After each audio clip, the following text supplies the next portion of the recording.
Immigration, the topic you'd think we'd be done discussing by now, but aren't because somehow it just keeps getting worse. But today, we aren't talking about our current immigrants. We're talking about the Chinese, which, somehow, horrifyingly, is almost exactly the same as what's going on right now. It's almost as if we didn't learn anything the first time.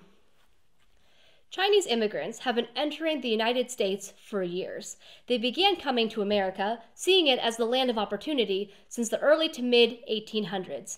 With a large shortage of women in California during the gold rush, the Chinese began opening hotels, stores, laundromats, and restaurants to fill a very clear necessity: food and cleanliness. And so, the emasculated Chinese man stereotype began.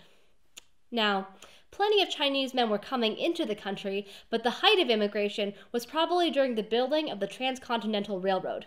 Chinese laborers were extremely popular to the men in charge of building this railroad because they came to the United States to earn their fortunes, then left, returning to China, and while they were in America, they accepted considerably lower wages than their white counterparts, less than $1 a day.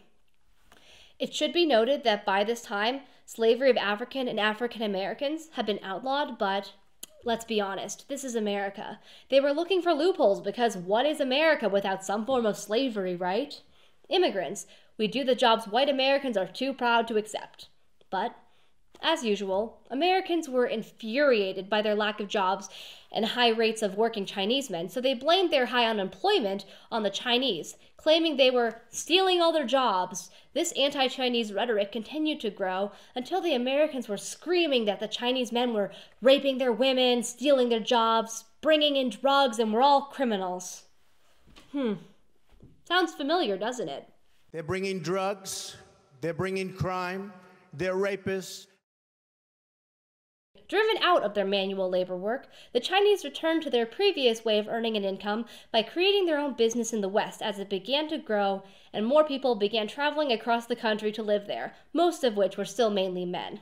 Chinese immigration remained fairly steady for the next few decades until finally the American hatred for the Chinese, known as Yellow Peril, came to a head and the Chinese were outright banned from entering the country with an act aptly named the Chinese Exclusion Act. There were some exceptions, but for the most part, Chinese and later most Asians were banned from entering the United States or becoming American citizens. I can't put my finger on it, but why does this sound so familiar?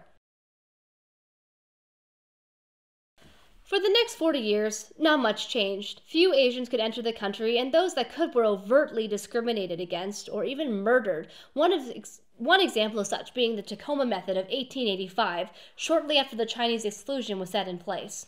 The Tacoma Method was a large mob of almost 500 people, including local government, marching down the street and just stopping at every Chinese residence or business, as well as any business that employed someone Chinese, and demanding that they leave. Any resistance would result in violence.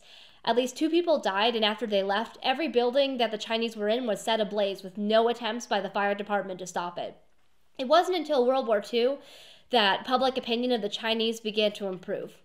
While allied with the United States, American politicians began to look more favorably on the Chinese, telling their citizens they would have to unlearn their biases against the Chinese and distinguish them from the Japanese enemy, which somehow was even more racist because they published articles like Life, which described the Chinese as with a longer, narrower face, scant beard, and never has rosy cheeks, while the Japanese sometimes has rosy cheeks, a heavy beard, and a broader, shorter face. Time described the difference by saying virtually all Japanese are short, seldom fat, and rarely gain weight, while the Chinese often put on weight, and their faces were placid, kindly, and open, while Japanese were more positive, dogmatic, and arrogant. They could have just stuck to taking the I am Chinese buttons at face value, but they just had to get really racist and specific about it, didn't they? What's going to happen? A Japanese kid's going to put on an I am Chinese button and try to look placid, kindly, and open? For years, Chinese had to fight for their right to be in the United States until finally the Magnuson Act passed in 1955. But the funny thing is, nothing has changed.